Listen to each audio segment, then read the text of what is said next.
Sejarah singkat Kerajaan Romawi.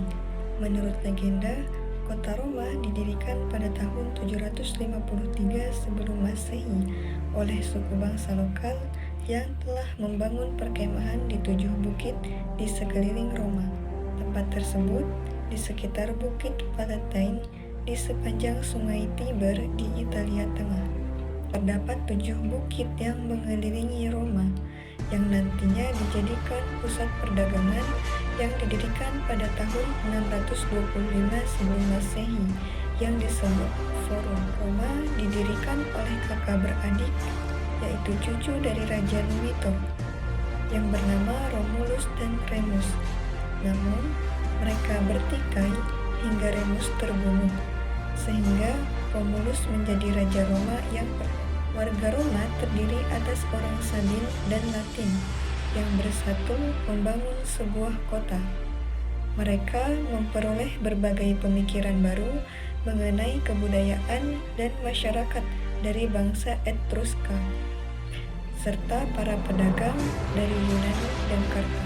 Bangsa Etruska sendiri memiliki kebudayaan yang mengadopsi dari bangsa Yunani. Di antaranya adalah huruf atau abjad, baju, serta dewa yang mereka sembah, yaitu dewa Yunani. Hal ini membuat budaya Yunani menjadi sama dengan budaya Romawi.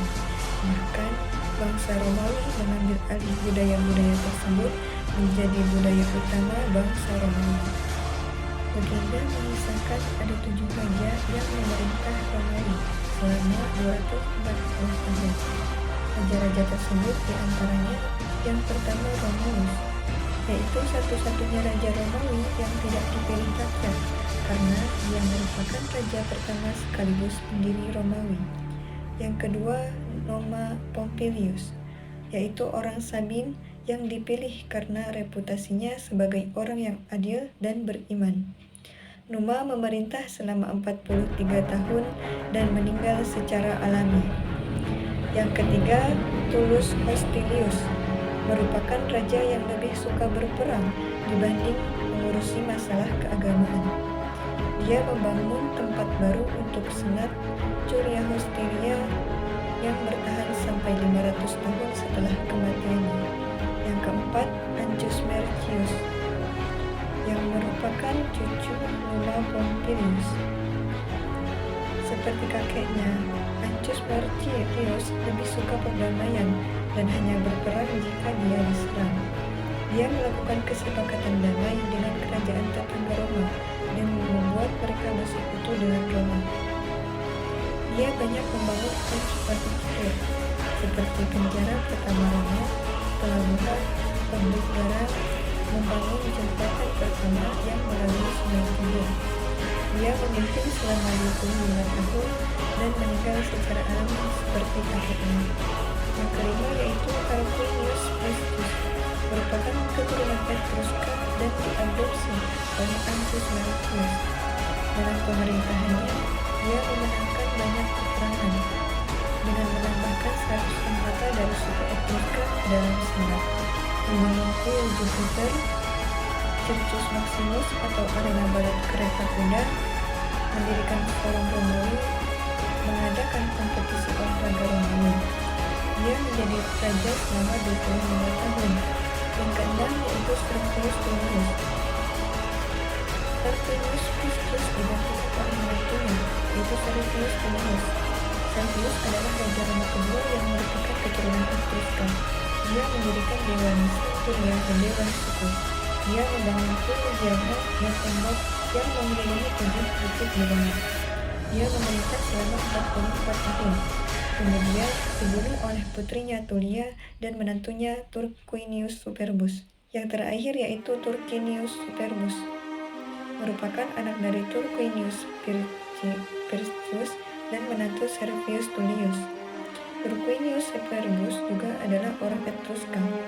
Masa pemerintahan dia diisi dengan kekejaman dan teror, sehingga rakyat memberontak padanya. Kekuasaan Turquinius Superbus berakhir pada 509 sebelum Masehi, sekaligus menandai berakhirnya pengaruh Etruska di Romawi dan pembentukan republik. Sementara Tarquinius Fergus melarikan diri ke kota Tusculum dan kemudian ke Cumae, di mana ia meninggal dunia pada tahun 496 sebelum Masehi. Cara pemilihan raja pada saat itu adalah ketika seorang raja mati, maka memasuki masa interregnum. Kekuasaan tertinggi negara berpindah ke senat yang bertanggung jawab untuk mencari raja baru. Senat akan berkumpul dan menunjuk salah satu anggotanya sendiri atau disebut interrex untuk bertugas selama 5 hari dengan tujuan mengusulkan raja berikutnya, dan berlanjut ke senator lainnya dan akan terus berlanjut sampai raja yang terbaru terpilih. Setelah interrex menemukan calon yang cocok, ia akan mengusulkannya pada senat untuk dipertimbangkan. Jika senat menyetujuinya, interrex akan mengusulkan kepada majelis Kuraid dan melakukan pemilihan oleh rakyat Romawi, menerima atau menolaknya. Raja terpilih harus menjalani upacara keagamaan yang dipimpin oleh seorang augur sekaligus pemberian kewenangan dari majelis Kuraid. Adanya pemerintahan yang kejam oleh Raja ke-7 Romawi, akhirnya pada tahun 509 sebelum Masehi, para kaum elit bangsawan dapat menggulingkan monarki dan mendirikan sebuah pemerintahan baru yang dikenal sebagai republik, yang diperintah oleh kaum patrisia atau kaum penguasa. Hal ini menjadi Romawi mampu menjadi pusat dunia barat, mengambil alih peran Yunani dalam kurun waktu 500 tahun dan menjadi kekuatan yang dominan di Eropa dalam waktu kurang dari 200 tahun. Bangsa Romawi terlibat dalam beberapa peperangan, di antaranya Perang Punik, yaitu bentrok dengan Kartago akibat sengketa dagang di Laut Mediterania. Karena Romawi memiliki jenderal perang yang pemberani yang bernama Scipio, sehingga Romawi dapat memenangkan pertempuran di Kartago dan mendirikan kota-kota baru. Mereka juga memberikan ketentraman. Setelah sistem monarki berakhir, Romawi memiliki beberapa jabatan atau lembaga baru yang masing-masing menangani persoalan yang dulunya di bawah wewenang seorang raja. Jabatan atau lembaga tersebut diantaranya yang pertama, konsul, yaitu terdiri dari 2 orang yang menggantikan kepemimpinan raja. Konsul dipilih untuk masa jabatan 1 tahun dan konsul dapat membatalkan konsul yang lain. Pada awalnya, konsul memiliki kekuasaan seperti raja, namun kemudian dikurangi dengan adanya hakim-hakim yang memegang wewenang tertentu, misal praetor atau otoritas yudisial dan sensor, hak melakukan sensus. Yang kedua yaitu diktator, memiliki jabatan yang mirip dengan raja, namun masa jabatannya terbatas, yaitu 6 bulan. Diktator memiliki wewenang penuh atas masalah-masalah sipil dan militer.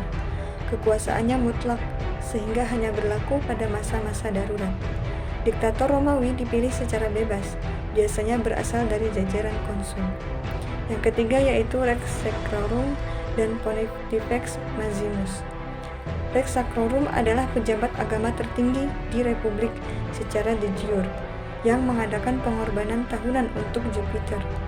Sedangkan Pontifex Maximus adalah pejabat agama tertinggi secara de facto yang memegang sebagian besar wewenang keagamaan. Selain itu, seorang pontifex juga memiliki kekuasaan untuk menunjuk dan mengangkat pejabat-pejabat keagamaan, bahkan mengangkat seorang rex sacrorum dan memperoleh hampir seluruh kewenangan keagamaan di Romawi. Romawi hampir memiliki raja kembali setelah terpilihnya Gaius Julius Caesar sebagai Pontifex Maximus dan diktator seumur hidup, yang memberinya kekuasaan lebih banyak daripada raja-raja terdahulu.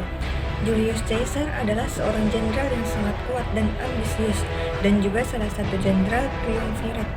Ia menaklukkan bangsa Celtic dan Gaul. Di bawah pimpinan Julius Caesar, Romawi mulai mewujudkan mimpinya dan berhasil menguasai hampir setengah Eropa.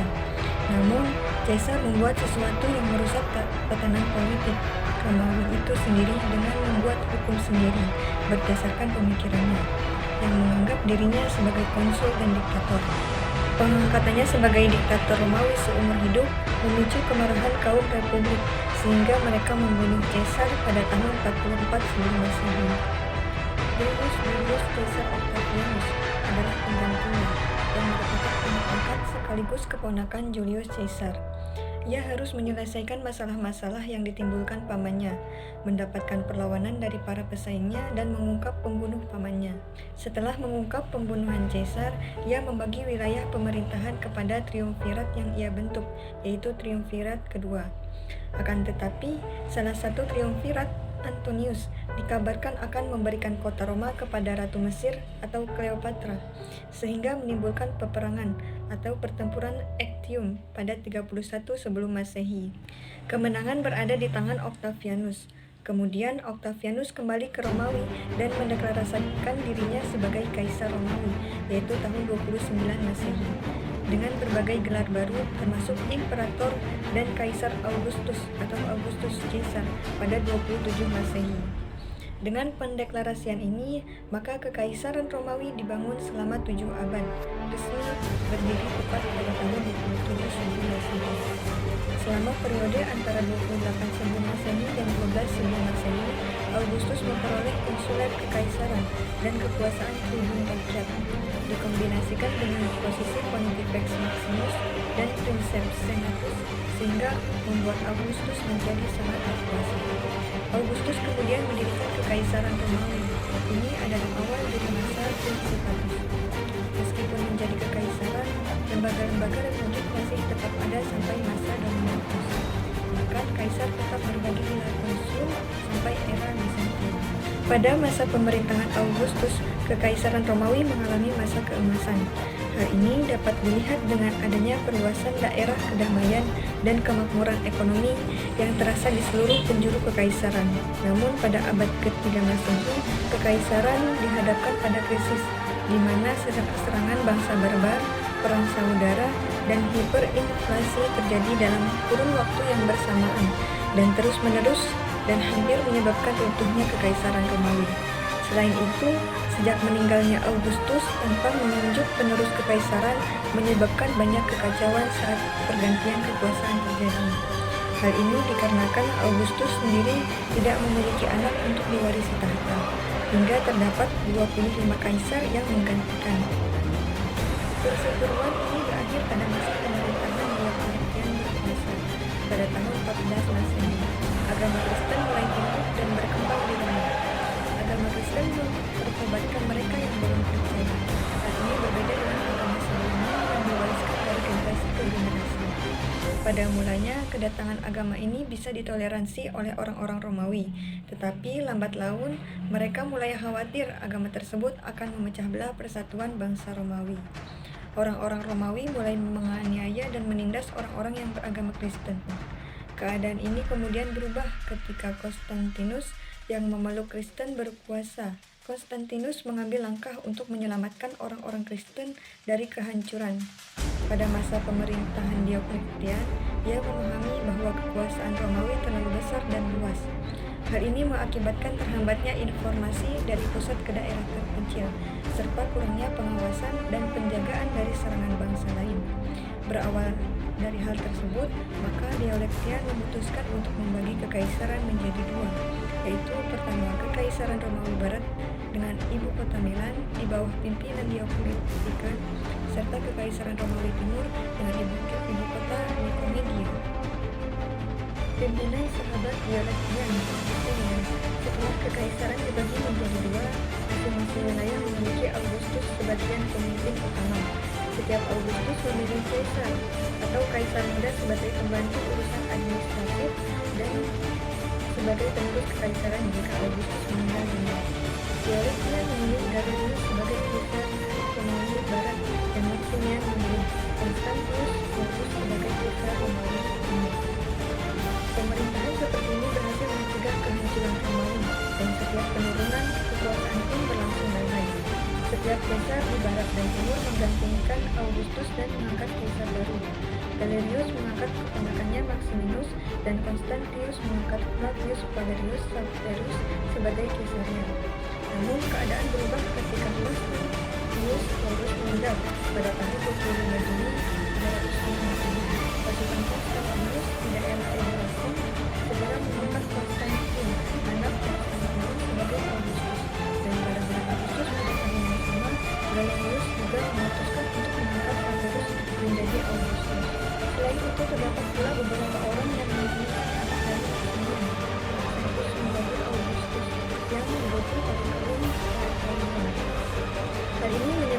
kekaisaran memiliki 5 pemimpin, 4 Augustus yaitu Galerius, Konstantin, Severus, dan Maxentius, dan seorang kaisar atau Maximian.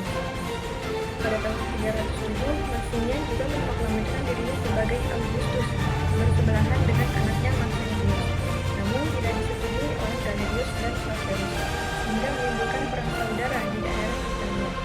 Severus terbunuh di tangan Maxentius pada tanggal 16 September 307 Masehi.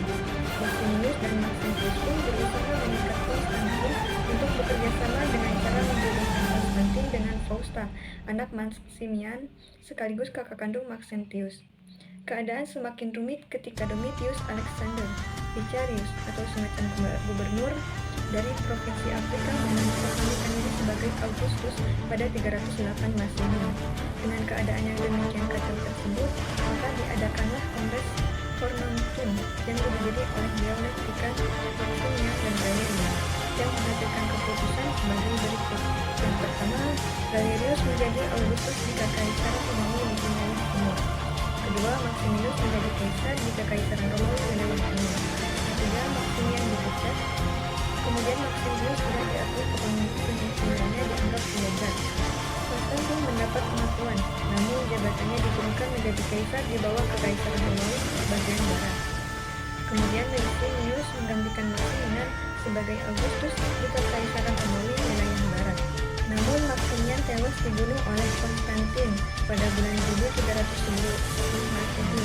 Hingga akhir tahun 310 Masehi, Kekaisaran Romawi masih dipimpin oleh 4 Augustus resmi, yaitu Galerius, Maximius, Konstantin, dan Licinius, dan seorang Augustus ilegal, Maxentius.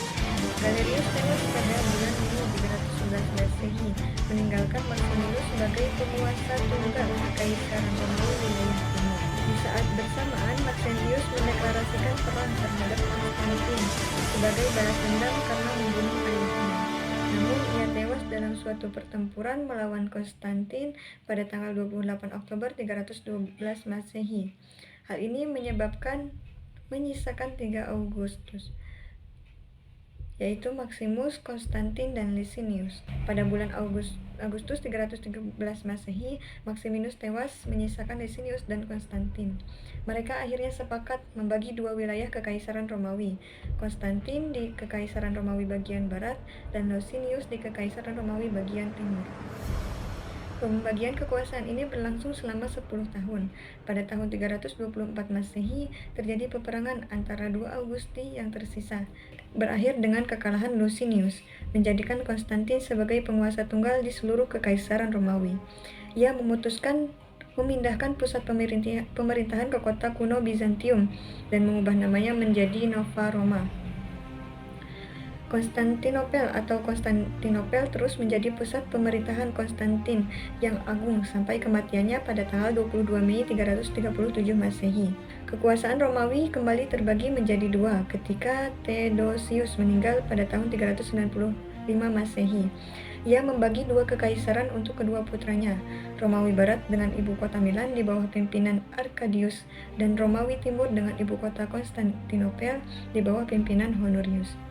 Kekaisaran Timur terhindar dari kesulitan-kesulitan yang dihadapi oleh Barat pada abad ke-3 dan ke-4. Romawi Barat kemudian runtuh pada tahun 476 Masehi akibat serangan dari bangsa barbar dari Eropa Utara. Lain halnya Romawi Timur karena memiliki budaya urban yang lebih mapan dan sumber budaya urban yang lebih daya finansial yang lebih kuat, sehingga mampu menghentikan penyerang dengan upeti dan menyewa tentara-tentara bayaran. Theodosius II memperkuat tembok Konstantinopel sehingga memperkuat kota tersebut lebih aman dari serangan-serangan. Tembok tersebut tidak dapat ditembus hingga tahun 1453 oleh pasukan Islam di bawah pimpinan Sultan Mahmud II atau lebih dikenal sebagai Mahmud Al-Fatih, Sultan Turki Utsmani. Kekaisaran Romawi Timur ini selanjutnya disebut sebagai Kekaisaran Bizantium yang merupakan kelanjutan dari Kekaisaran Romawi dalam zaman pertengahan. Begitu banyak anasir-anasir Kekaisaran Romawi lama sehingga tidak dapat dipastikan kapan Kekaisaran Romawi berakhir dan kapan Bizantium lahir. Kekaisaran Persia. Kekaisaran Persia adalah sejumlah kekaisaran bersejarah yang berkuasa di dataran tinggi Iran tanah air asal bangsa Persia dan sekitarnya, termasuk Asia Barat, Asia Tengah, dan Kaukasus. Bangsa Arya hijrah ke Iran dan mendirikan kekaisaran pertama Iran yang bernama Kekaisaran Media tahun 728 sampai 550 sebelum Masehi. Kekaisaran ini telah menjadi simbol pendiri bangsa dan juga Kekaisaran Iran. Kemudian disusul dengan Kekaisaran Achaemenida tahun 546 sebelum Masehi yang didirikan oleh Kores yang Agung atau disebut juga Cyrus yang Agung. Cyrus Agung menjadikan Persia sebagai pusat kerajaan baru yang perkasa. Cyrus memimpin pasukan penunggang kuda dan pemanah ulung. Ia juga menaklukkan kerajaan yang memiliki kekuasaan di sekitar laut Mediterania. Perluasan kekuasaan ini kemudian diteruskan oleh Raja Cambyses tahun 531 sampai 522 sebelum Masehi yang menguasai Mesir di bawah pemerintahan Darius I pada tahun 520 sebelum Masehi. Persia berhasil mendirikan kota Persepolis dengan Pasargad. Raja terakhir dinasti ini yaitu Darius III Kodamanus tahun 336 sampai 331 sebelum Masehi, ditaklukkan oleh bangsa Makedonia di bawah pimpinan Alexander Agung. Kekaisaran Seleucid, Persia mengalami babak sejarah yang cemerlang. Kekaisaran ini berhasil menggabungkan Asia Kecil, Syam, Irak, dan Iran menjadi satu kesatuan wilayah. Setelah Kekaisaran Seleucida, muncul Kekaisaran Parthia. Bangsa Parthia adalah suku pengembara yang berasal dari Asia dan hijrah ke selatan menuju Persia sekitar tahun 1000 sebelum Masehi. Kemudian suku Parni bergabung pada tahun 300 sebelum Masehi. Orang Parthia dan Parni tinggal di utara Iran di bawah pemerintahan bangsa Persia yang kemudian di bawah kaum Seleucid Yunani. Parthia menjadi semakin makmur berkat perdagangan jalur sutra dari Cina. Terdapat dua bersaudara pemimpin yang terkenal di Parthis yang dipanggil Mitradates. Artabanus IV, Raja Parthia terakhir, sedang terlibat perseteruan dinasti saudaranya di Mesopotamia. Karena terjadinya perseteruan tersebut, Babag, yang pada awalnya adalah penguasa kota kecil bernama Kher, dan anak tertuanya Sapur berhasil memperluas kekuasaan mereka ke seluruh Persis. Babag meninggal tahun 220. Ardashir yang ketika itu adalah gubernur Daragir terlibat dalam perebutan kekuasaan melawan kakaknya Sapur. Sapur meninggal pada tahun 222 Masehi. Hal ini memberikan kesempatan pada Ardashir untuk menguasai pemerintahan. Ardashir kemudian membangun dinasti Persia yang baru dengan dinasti Sasanid atau Sasania pada tahun 226 Masehi. Raja Ardashir membawa orang Persia ke masa keemasan baru dengan dinasti Sasania. Setelah membangun kekuasaannya atas Persis, Ardashir dengan cepat meluaskan wilayahnya, menuntut upeti dari penguasa lokal Fars, dan berhasil memperoleh kendali atas provinsi-provinsi sekitarnya. Di antaranya adalah Karman, Isfahan, Susiana, dan Mesena. Tahun 226 Masehi, Ardashir diangkat sebagai penguasa tunggal Persia di Ctesiphon dengan gelar Shahanshah atau Raja Segala Raja. Dengan demikian dimulailah pemerintahan Sasania yang akan berlangsung selama 4 abad. Ardashir melanjutkan memperluas kekaisaran barunya tersebut ke arah timur dan barat laut. Ia menaklukkan provinsi-provinsi Sistan, Gurgan, Khorasan, Margiana atau sekarang di Turkmenistan, Balkh, Khwarezm, Bahrain, dan Mosul ke dalam kekuasaan Sasania. Sapur I tahun 241 sampai 272, putra sekaligus pengganti Ardashir, melanjutkan ekspansi kekaisaran dengan menaklukkan Baktria dan bagian barat dari kekaisaran Kusan, serta melakukan beberapa penyerangan terhadap Romawi. Sapur I berhasil memperoleh perjanjian perdamaian dengan kondisi yang sangat menguntungkan dari Kaisar baru Romawi Philip tahun 244 sampai 249 Masehi. Serangan balasan Romawi di bawah Kaisar Valerian tahun 253 sampai 260 Masehi berakhir dengan kehancuran. Pasukan Romawi dikalahkan dan dikepung pada Edessa, dan Valerian secara licik ditangkap oleh Sapur I pada perundingan perdamaian dan menjadi tawanan Sapur I sepanjang hidupnya. Ia terus bergerak menuju Anatolia, akan tetapi berakhir dengan kemunduran karena kekalahannya di tangan tentara Romawi dan sekutunya Palmyra yang dipimpin oleh Odaenathus. Selir-selir Sapur yang tertangkap serta seluruh wilayah Romawi yang sebelumnya dikuasai juga terlepas kembali.